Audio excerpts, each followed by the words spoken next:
Tere hommikust, kallid kaasteelised. Tänase video teemaks tuleb tegelikult perekond. Ja jutt on sellest, kuidas siis globalistid ja marksistid on seda siis aegade jooksul likvideerida proovinud. Ja aluseks tuleb 1. Korintlaste kirjas 13. peatükist. Salmid 8-13. Armastus ei hävi ilmastki, aga olgu prohveti ennustused, need kaovad, olgu keeled, need lakkavad, olgu tunnetus, see lõpeb ära, sest poolik on, mida me tunnetame, poolik, mida me ennustame. Aga kui tuleb täiuslik asi, siis kaob see, mis on poolik. Ja kui ma olin väetilaps, siis ma rääkisin nagu väetilaps, ma mõtlesin nagu väetilaps ja arvasin nagu väetilaps. Aga kui ma sain meheks, siis ma ülgasin selle, mis on omane väetimine lapsele. Sest nüüd me näeme nagu peeglisse tuhmi kujutist, aga siis palges, et ma tunnetan poolikut, aga siis ma tunnetan täiesti, nagu minagi olen täiesti tunnetatud. Et nüüd jääb usk, lootus, armastus, need 3, aga suurim neist on armastus. Aamen. Kui me nüüd võtame selle viimase salmi, siis tegelikkuses on niimoodi, et kui me võtame kas ühe siit ära, usu, lootuse või armastuse, siis asi iseenesest kukub kokku. Miks on siin kirjutatud esimese sõnana usk? Miks on pühakirjas öeldud igaühele tema usku mööda? Sest kui inimene usub millegisse, siis ta toimetab vastavalt ja siis on tema valikute tagajärg täpselt see, millesse ta usub. Mis on globalistide peamine trikk? Tegelikult usu äravõtmine armastusse, lootusesse ja usu äravõtmine normaalsetesse ja toimivatesse inimsuhetesse. See on kõige tähtsam trikk, mida on teinud. Teine trikk on see, et me kuulutame kõik suhteliseks. Et me võimegi teha, mida me tahame, me võime teha seda, mida pähe tuleb ja sellel justkui mitte mingisuguseid tagajärgi ei ole. Kolmandaks, kui me võtame usu ära, siis järgmiseks, kui me tahame mingit populatsiooni likvideerida, tuleb rollid pea peale keerata.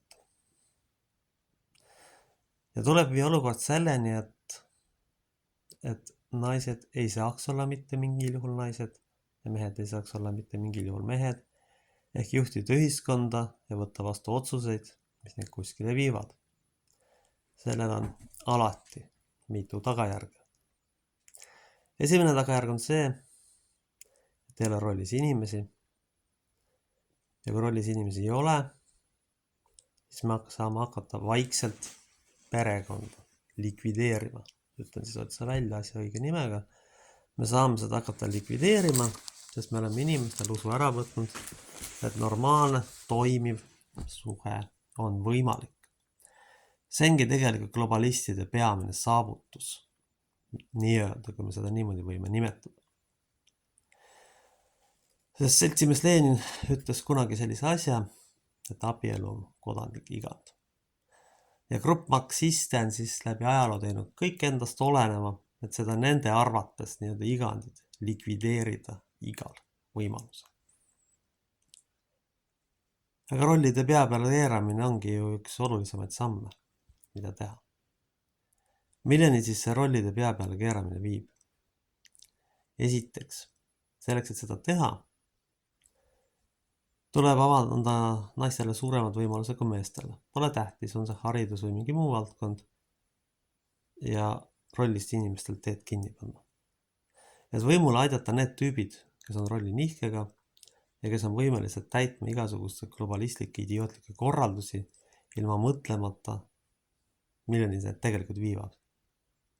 Siis järgnevaks, kui oleme need ära kaotanud, siis tekib olukord, kus rollis meestel on raske leida sellist inimest, keda saad nimetada rolliks naiseks, ehk sellist, kes tegelikult on mehele toeks ja mõistab teda, saab aru.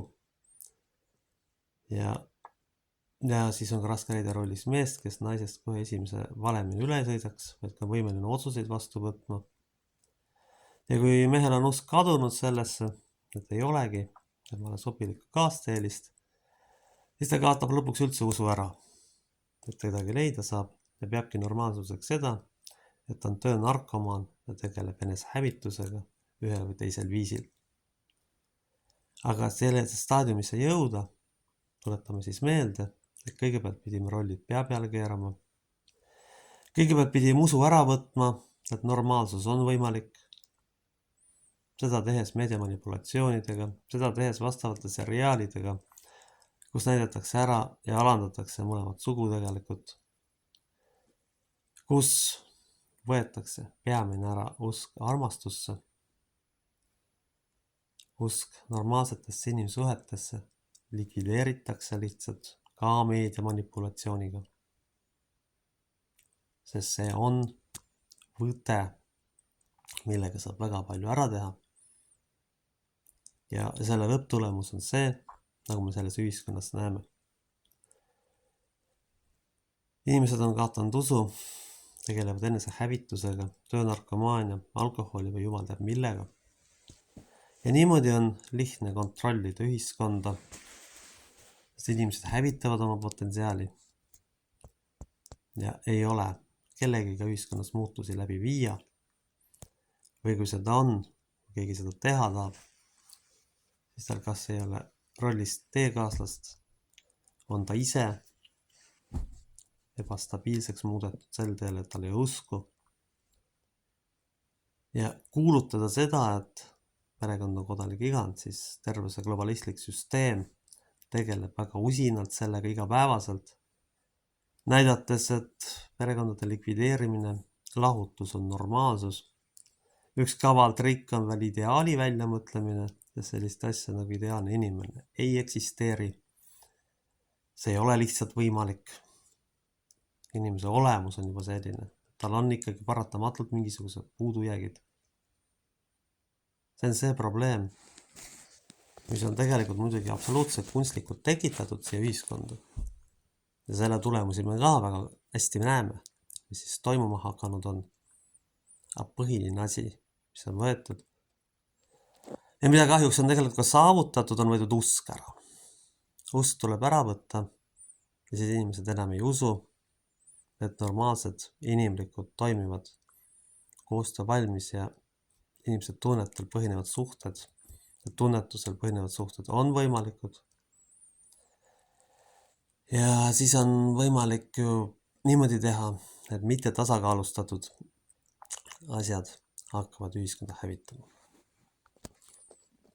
Paradamatu on, mis siin on juhtunud, ugrilaste puhul on see kõik kahjuks, ma ütlen, suurepäraselt ideaalselt läbi näinud.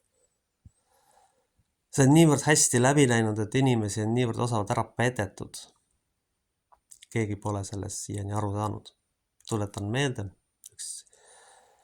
üks peamarksist ütles ju kunagi, et abielu on kodanik igand. See tähendab seda, et kõik tema jüngrid, ideoloogid ja kaasteelised on kõik endast olenevad teinud, et abielu likvideerida. Et perekond likvideerida ja teel me saame likvideerida rassi, riigi, ühiskonna. Et kuulutada, et kõik on kõikidele lubatud, nagu me igal sammul siin näeme. Siin oli üks hooldekodu juhtum, kus isegi vägistamise teema kuulutati normaalsuseks, mis on lausa patoloogiliselt haige ja kuritegelik, ma ütleks. Siis saab inimestel igasuguseid ideesid kaela määrida. Me võtame näiteks tuulikute teema, kui siis ühe betoonaluse rajamine on juba niivõrd kulukas ja selleks tuleb nii palju loodust ära hävitada, et see ei saa olla kuidagi loodussõbralik. Kus vastavad kliimaolud, et need asjad töötaksid, ei eksisteeri. Kus nad amortiseeruvad lõpuks ja siis nad ladustatakse loodusesse, kus siis lõpuks antud kohas saab prügimägi. Kui me võtame usu perekond ära, siis saab igasuguseid idiootsusi ühiskonnale kaela määrida.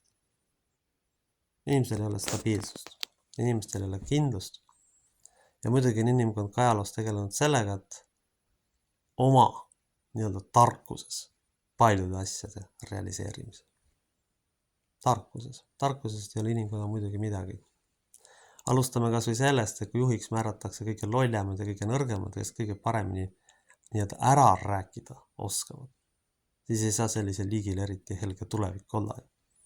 Metsas pannakse nad lihtsalt nahka. Perekonnasse usu äravõtmine tegelikult läheb lõpuks selleni, et inimesed arvavad, et perekond on takistus, mitte õnnistus.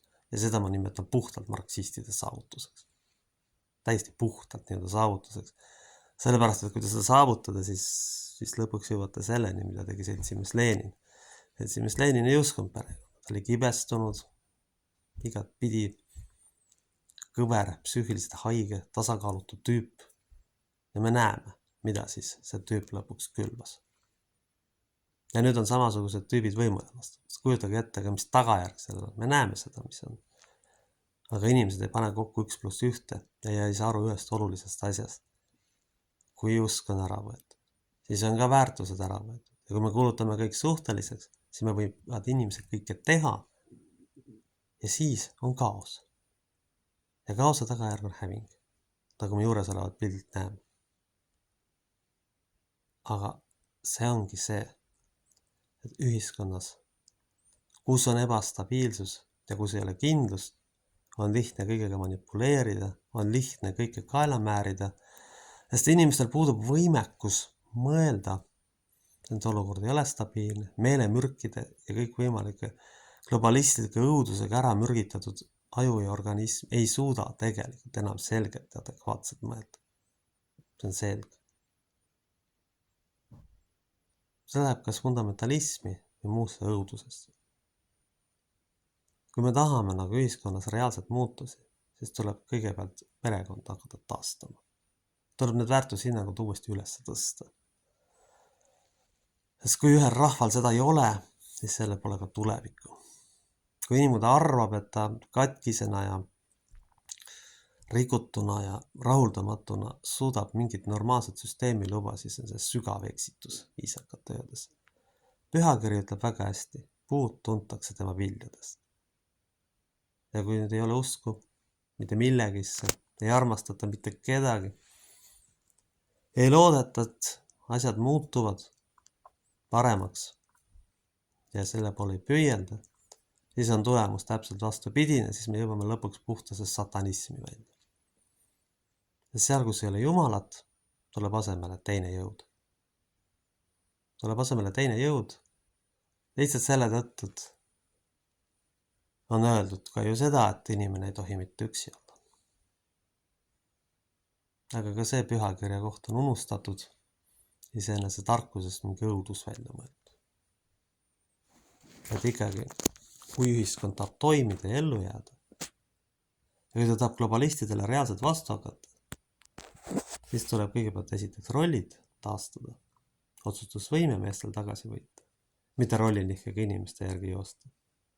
Ja siis tuleb hakata alles sellest rääkima, mida me teha saame. Meil ei ole enam tegelikult aega, aga me peame üles tõstma kõigepealt vanad väärtushinnangud, mitte tegelema jumal teab millega.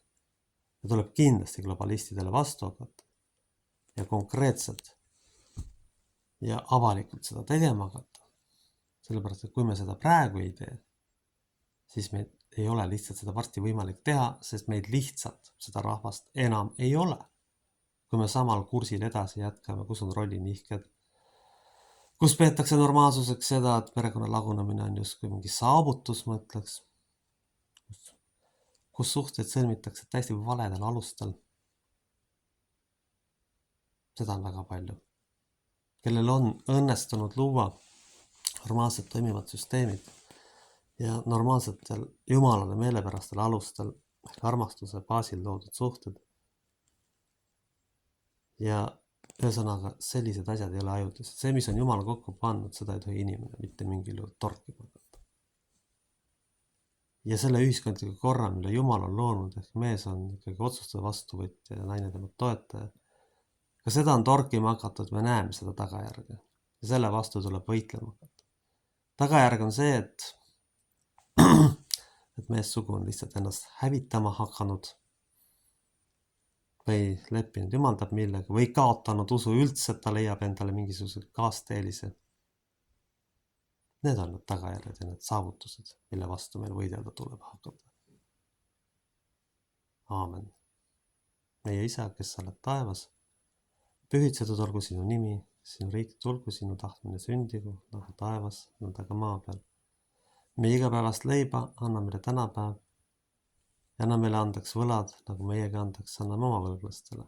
Ära saada meid kiusatusse, vaid päästa meid ära kurjast, sest sinu päralt on riik, vägi, au igavesti, aamen. Kaitske meid, hoidku püha kolmanus Jumal, aamen.